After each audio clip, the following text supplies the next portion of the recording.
আসসালামু আলাইকুম। ওয়ালাইকুম আসসালাম ওয়া রাহমাতুল্লাহি ওয়া আমার বারাকাতুহু। প্রশ্নটা হলো যে নারী সৃষ্টি হয়েছে পুরুষের পাঁজরের অস্থি থেকে, এটাকে একটু ব্যাখ্যা করবেন? বোন, আপনি প্রশ্ন করলেন একটা হাদিস নিয়ে। এটা সহিহ হাদিস, আছে সহিহ বুখারীতে ৪ নম্বর খণ্ড, অধ্যায় নবী রাসূলদের গল্প, ৩৩৩১ নম্বর হাদিস। নবীজি বলেছেন যে নারী সৃষ্টি হয়েছে পাঁজর থেকে, আর পাঁজরের সবচেয়ে জটিল হলো এর উপরের অংশ। আপনি যদি এই অংশে একটু জোরে চাপ দেন, এটা ভেঙে যাবে। সেজন্য আমাদের নবীজি বলেছেন যে স্ত্রীর সাথে ব্যবহারের সময় সহনশীল হতে হবে।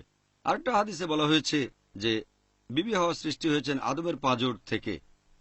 আল্লাহ দুজনকে শান্তিতে রাখুন, এরকম হাদিসের ভিত্তিতে বলা হয়। এখন এই হাদিসের অর্থটা কি? বোন, হাদিসের একটা অংশ বললেন, পুরো হাদিসটা হচ্ছে যে নারী সৃষ্টি হয়েছে পুরুষের পাঁজর থেকে, আর পাঁজরের সবচেয়ে জটিল হলো এর উপরের অংশ। এখানে একটু জোরে চাপ দিলেই পাঁজরটা ভেঙে যাবে।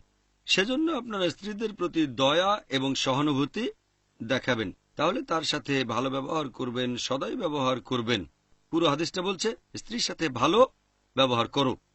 এখন আমাদের নবীজি কেন এই কথা বলেছেন যে নারী সৃষ্টি হয়েছে পাঁজর থেকে, আর সবচেয়ে জটিল হলো পাঁজরের উপরের অংশ?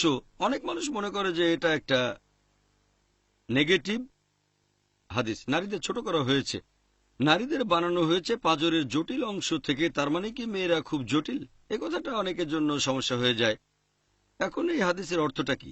আমি একজন মেডিকেল ডাক্তার, আমি জানি যে এই পাঁজর মানুষের শরীরের গুরুত্বপূর্ণ অংশ। পাঁজরের হাড় আমাদের ফুসফুসকে ঢেকে রেখে রক্ষা করে, আর পাঁজরের বাঁকা হাড়ের কারণে এটা সম্ভব। হাড়গুলো সমান হলে এটা সম্ভব হতো না। পাঁজরের হাড়গুলো বাঁকা খাঁচার মতো কাজ করে, বর্মের মতো কাজ করে, আর পাঁজরের এই বাঁকা হাড়ের কারণে এটা রক্ষা করে হার্টকে, তারপর রক্ষা করে ফুসফুসকে। পাঁজরের হাড় বেশ নমনীয়, অনেক ফ্লেক্সিবল। আমাদের শরীরে ধাক্কা লাগলে পাঁজর সেটা সামলায়। পাঁজরের হাড়গুলো যেহেতু বাঁকানো, সেজন্য এটা সম্ভব। পাঁজর যদি বাঁকানো না হতো তাহলে এটা রক্ষা করতে পারতো না আমাদের হার্টকে, খুবই গুরুত্বপূর্ণ অঙ্গ, তারপর ফুসফুসকে। তাই মহিলারা এই ব্যাপারটাকে নেগেটিভ ভাবে নেবেন না, বরং পজিটিভ ভাবে নেন। একটা ব্যাপারকে আপনি কিভাবে দেখছেন সেটাই গুরুত্বপূর্ণ। আপনি আশাবাদী হতে পারেন, হতাশাবাদীও হতে পারেন। আমি আশাবাদী মানুষ। ব্যাপারটা কিন্তু আসলে নেগেটিভ না।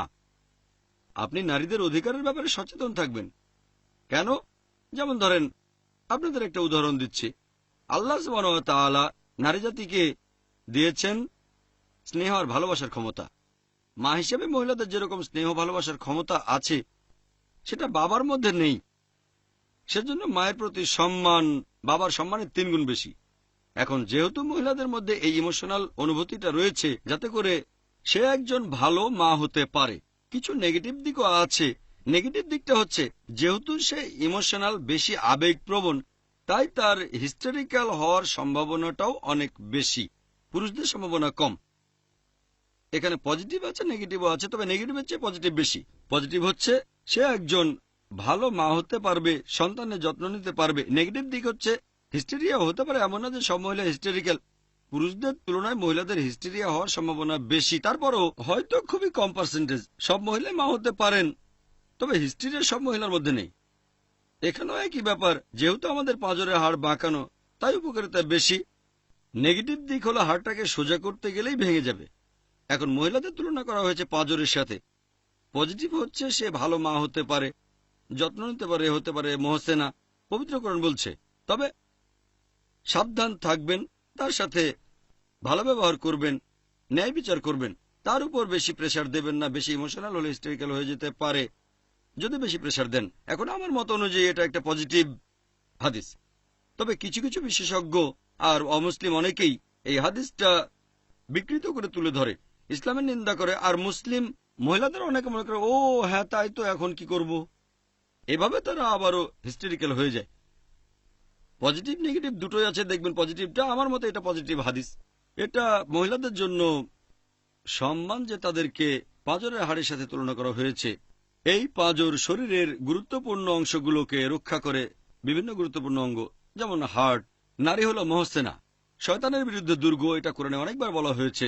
সূরা নিসা 4 নম্বর অধ্যায় 24 নম্বর আয়াতে, সূরা নিসা 4 নম্বর অধ্যায়ের 25 নম্বর আয়াতে, সূরা মাইদা 5 নম্বর অধ্যায়ের 5 নম্বর আয়াতে, সূরা নূর 24 নম্বর অধ্যায় 4 নম্বর আয়াতে, সূরা নূর 24 নম্বর অধ্যায় 33 নম্বর আয়াতে, আরো অনেক জায়গায় আছে। আশা করি উত্তরটা পেয়েছেন।